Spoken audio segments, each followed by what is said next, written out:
Hip hop. Hip hop. It's the hip hop. Hip hop. Hip hop. Everything podcast. It's you. It's your boy Fifth.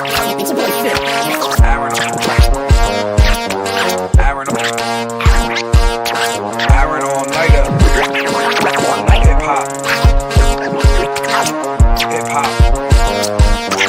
Hip hop. Everything podcast.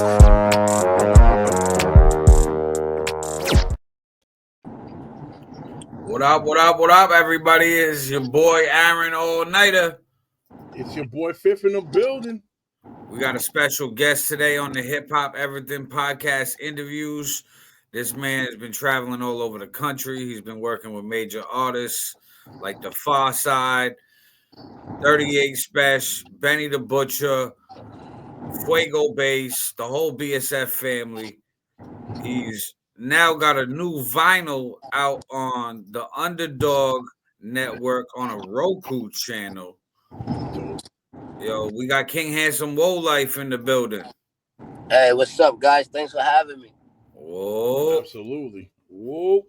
Bro, so making crazy moves right now since the last time we chopped in with you. So what's going on in the world of Woe? And just really staying busy, man. Really just trying to be the best father I could be. You know what I'm saying? Word. Oh, yeah. Yeah, really just trying to be the best father I could be. So I try to let my kids guide me through it all. Some real shit right there. Mm-hmm. You know what I mean? And I know all these moves you're doing, they for your kids and your family. Now, tell these people some of the moves you've been making recently. Yeah, for real. Yeah. You guys can hear me or it broke up? Nah, I can hear you. Oh, nah, yeah. Nah. Everything I've been doing, bro, I just been trying to make sure I stay most authentic to myself, you know, and remind myself that the kids are watching, and to be the best I could be for them, be the best role model for my nieces and nephews also. So I try to just stay on that path, man. Word.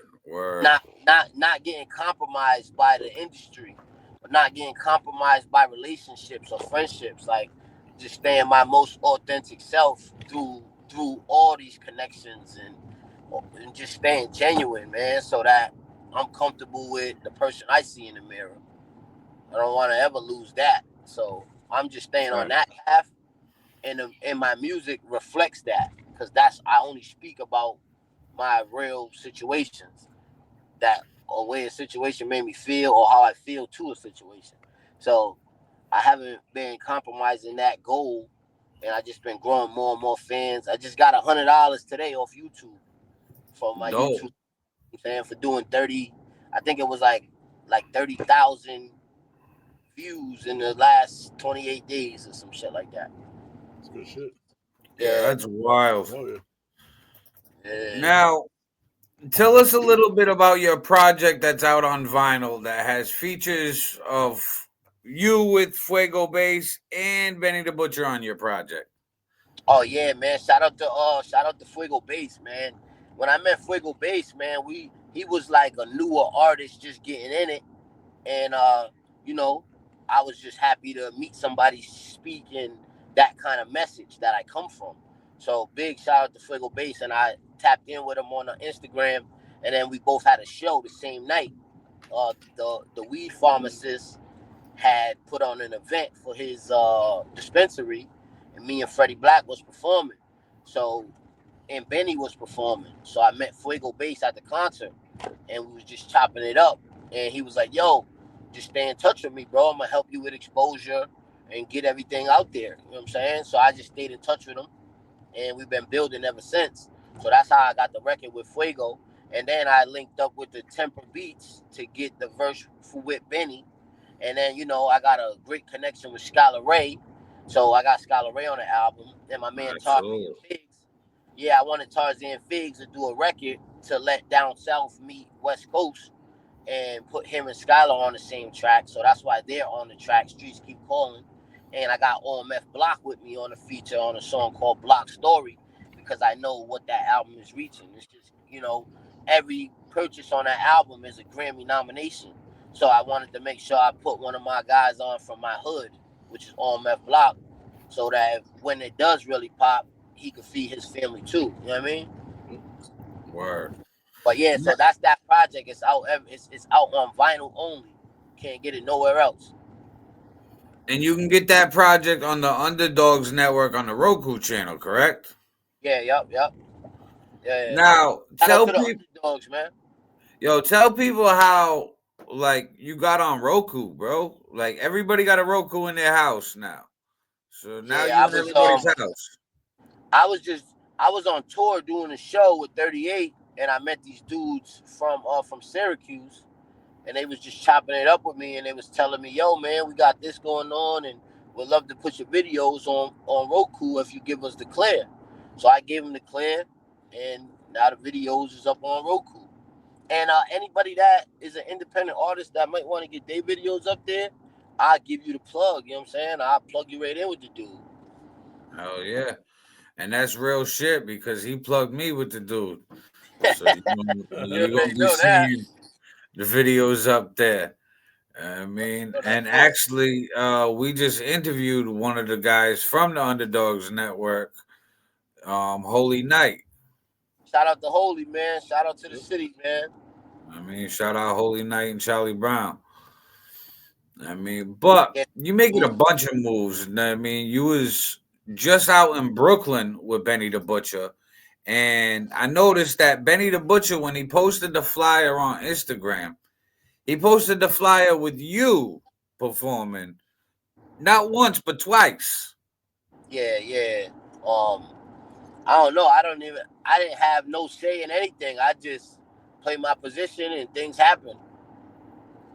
Now, how did it feel as an independent artist having Benny the Butcher post you performing live at his event on Instagram? Oh man, I was excited about it. I was like, wow, this guy's sharing it. That's incredible, man. Because there's a lot of other artists performing that night too. So I was just thankful, really. And I basically just told myself I'm so thankful that I be nice to people because Mm-hmm. I thought that was like a kind act from God. You know what I mean? Because I just be trying to Word. show love, so I finally got some love. That was dope. Now, when I first seen your flyer with Benny, my first thoughts were who Benny was formerly signed to: Yeah, Eminem, Dr. Dre, the whole shady aftermath Interscope record label, yeah, and I know for a fact since they signed him before previous, they paying attention to his page. So you being posted on his page not once but twice, I know damn well they looked into your music and they're like, oh, let's find out who King Handsome Woelife is. Who's Benny posting? Who's Mhm. Benny co-signing? yeah. I mean, Nah, that's a dope way to look at it. I try not to get too much wrapped up into it, so I just try to just keep walking the righteous path, man, and just staying out the way, feeding the family. You know what I'm saying? So I don't really be trying to think about it too much. But for me, I gotta give all love back to Fuego Base because that's really that's my dog. You know what I'm saying? I fuck with Fuego right. Base. That's why I even He's the got one him. that plugged you. Yeah, like so my shit always go back to Fuego. Like, you know what I'm saying? That's my dog. That's my real dog. Like, you know what I'm saying? Like, been building with Base going on 5 years. Just so anything happening near that is always because of Base. Even when I talked to Benny, when we did the interview on Force to Win, I was telling him that he needs to thank Fuego Base because I'm here for Base. You know what I mean? Mm-hmm. Like Base a real nigga from the streets that's changing his life through music, and if you know my story, you know, that's what I'm saying. Like, so that's the real, he's showing that it's possible for real niggas Now, from the streets. now, for some of the newer viewers who may not know your story, give us a brief explanation about how you started and how you got to where you are in music right now. When I started really making music, I was 11 years old. Um, I was selling drugs early age, like 9 years old. Somebody knock on the door for my uncle. I'll pass him the blue bags, and as I grew up, I still knew those people. So I became a drug dealer and just trapping in and out the jail, getting caught with deliveries and taking a plea bargain 9 months. I mean, yeah, to do 9 months and in and out of that that cycle for years, just selling drugs and catching charges and rapping when I get out for the 3 months, then get locked up in a delivery and catch a new charge and catch a domestic, arguing with this girl over here, caught a domestic, fought this kid over here, pulled out the knife at this gas station, got another charge, back in jail, in and out the jail, just doing all of that. Now, when I came home in 2018, August 1st, 2018, so I recently just celebrated 7 years out of jail straight. When I came Congrats, home in bro. 2018, my brother Bubbles came to see me. Yeah, my brother Bubbles came to see me at the visit before I was getting out. And he was like, yo, what you gonna do when you get out, bro? Like, I said, shit, man, I'm really fuck with the rapping. So, I was just staying to myself and just dropping music and just kept dropping music, dropping music. I didn't really start dropping the music until 2020. And before that, I was just still like in and out the streets bullshitting, but not really like taking it serious to the point where I'm gonna make $1 million in the streets. So I'm like, damn, if I can make $1 million on YouTube, why am I even selling crack? So I got the YouTube monetized. Started getting some pennies over there. Got the digital kit monetized. Got some pennies over there, and I'm like, wow, I'm really getting money over here. Now I got to do it 100 times more.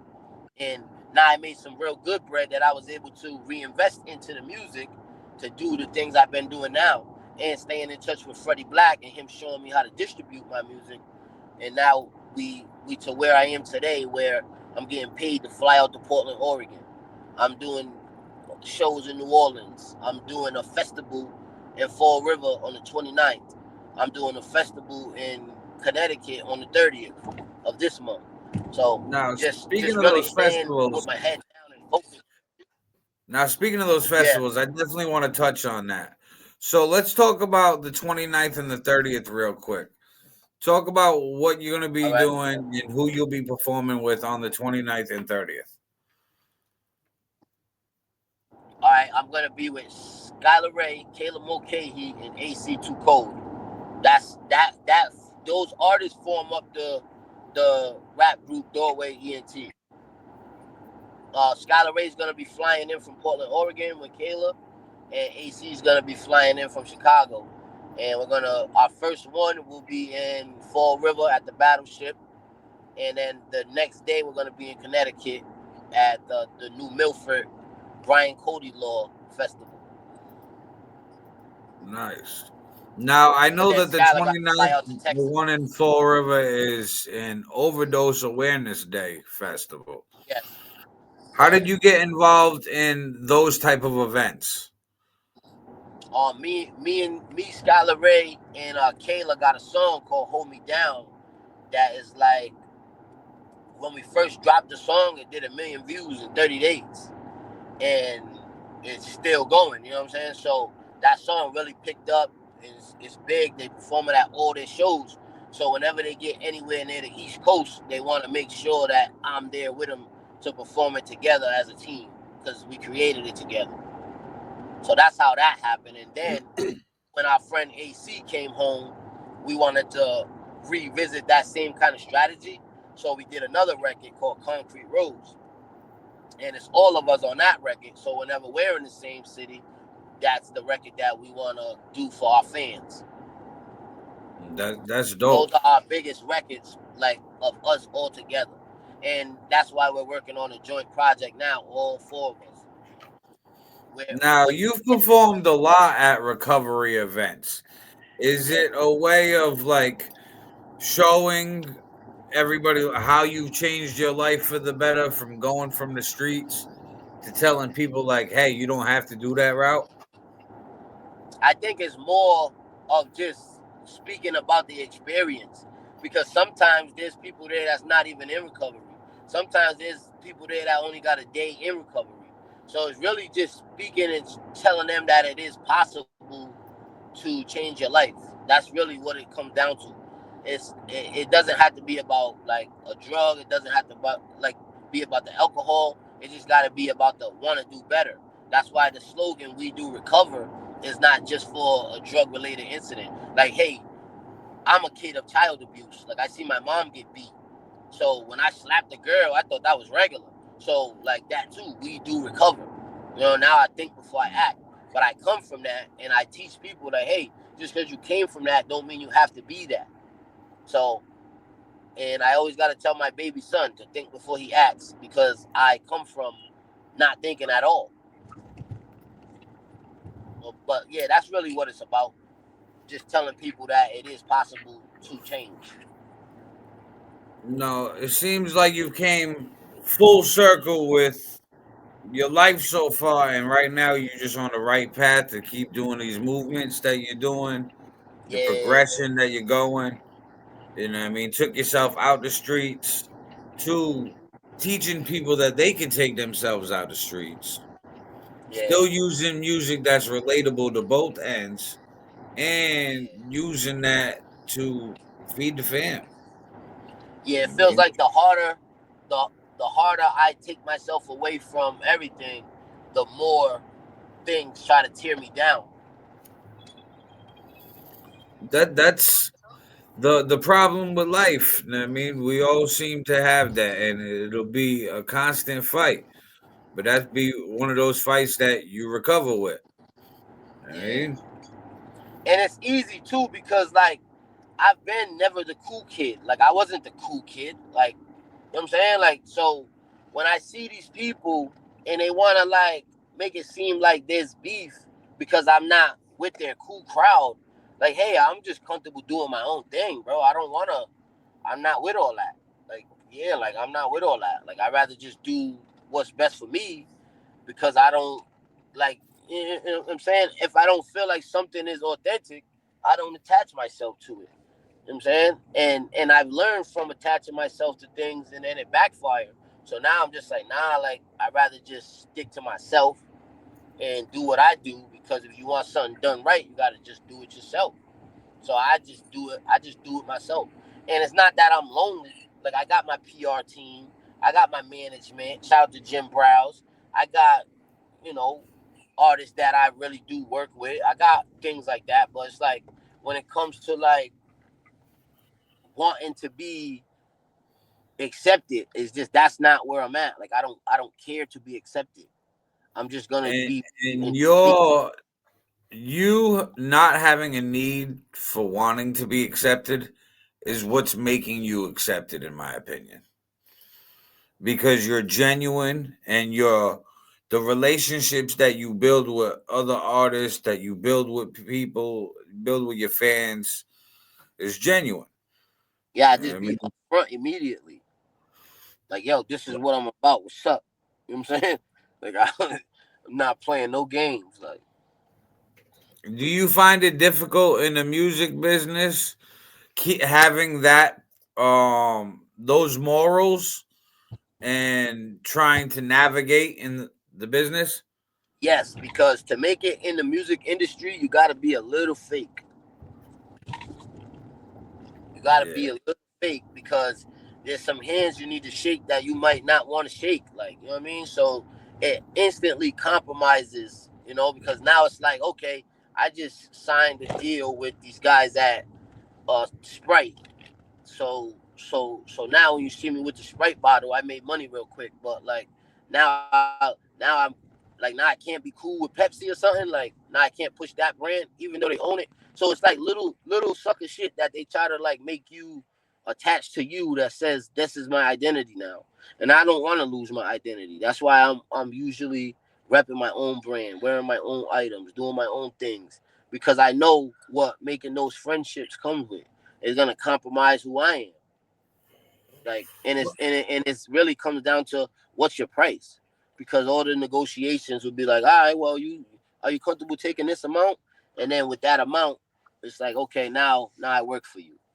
So I just ain't been really working for nobody. I've been putting my own bread up, so my vision and my message ain't compromised because I've been the investor. You know what I mean? I think with those moves, that's the right way to go about it. Very difficult, but you're doing it the right way. And I feel like you as an artist, two people pop in my head when I see you as an artist and the way you move.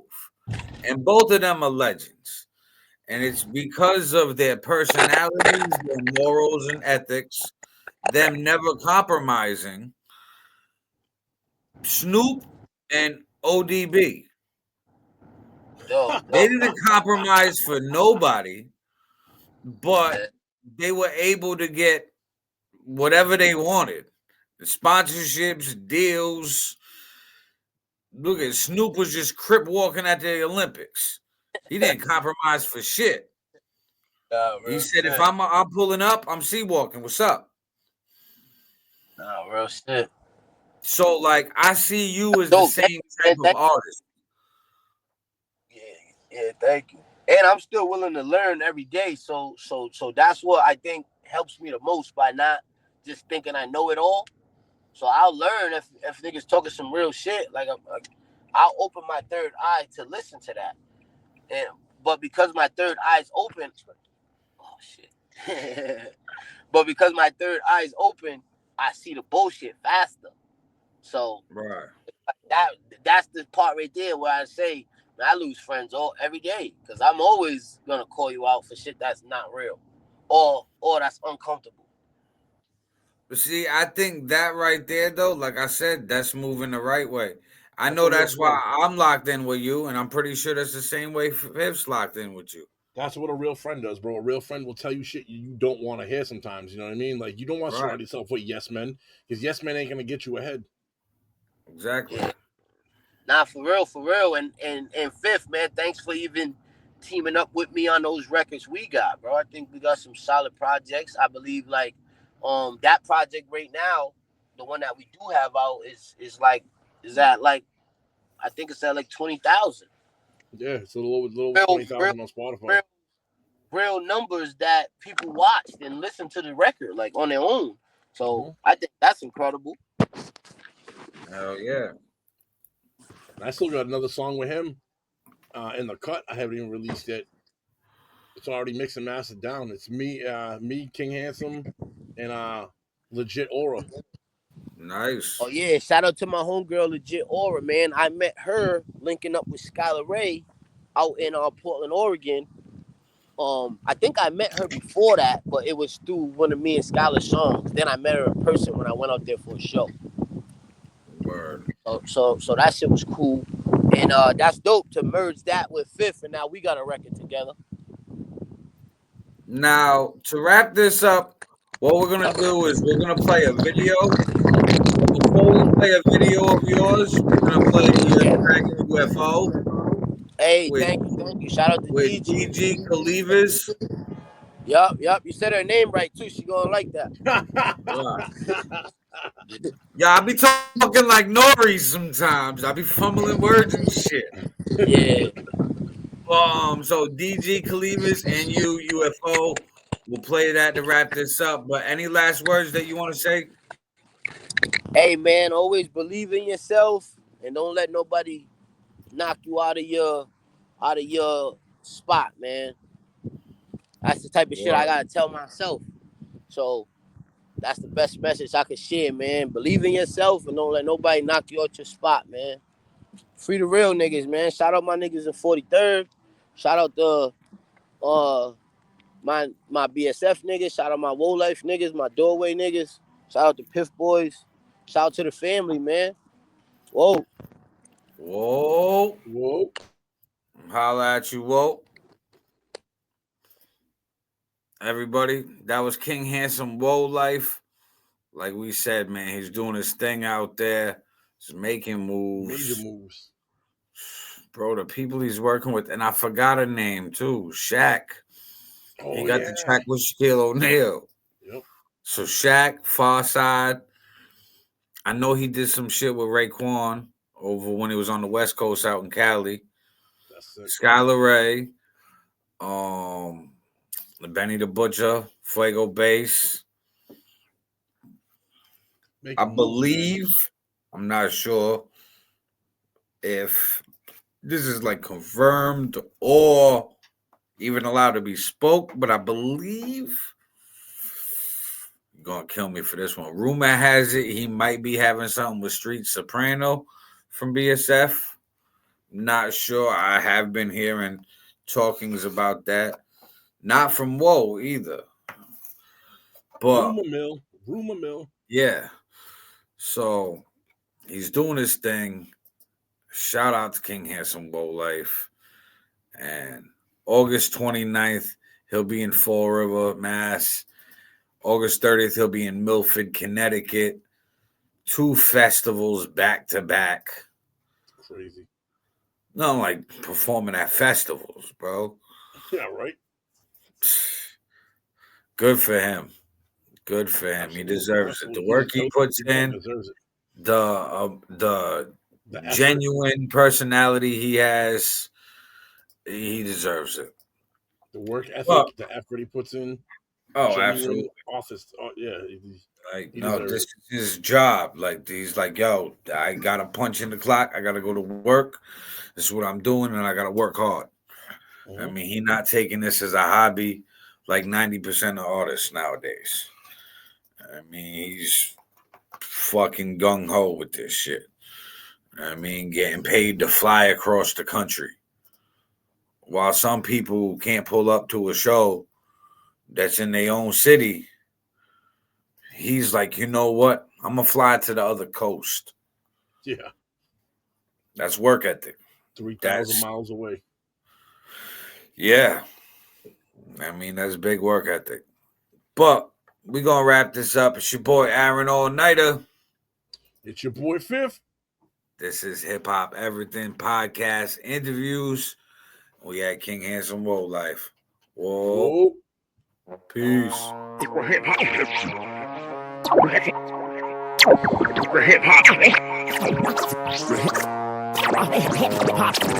It's the hip hop. Hip hop. Everything podcast. It's you. It's your boy Fifth.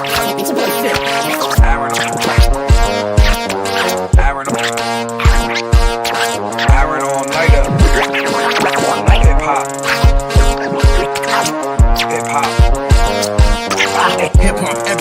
Hip hop. Hip hop everything podcast.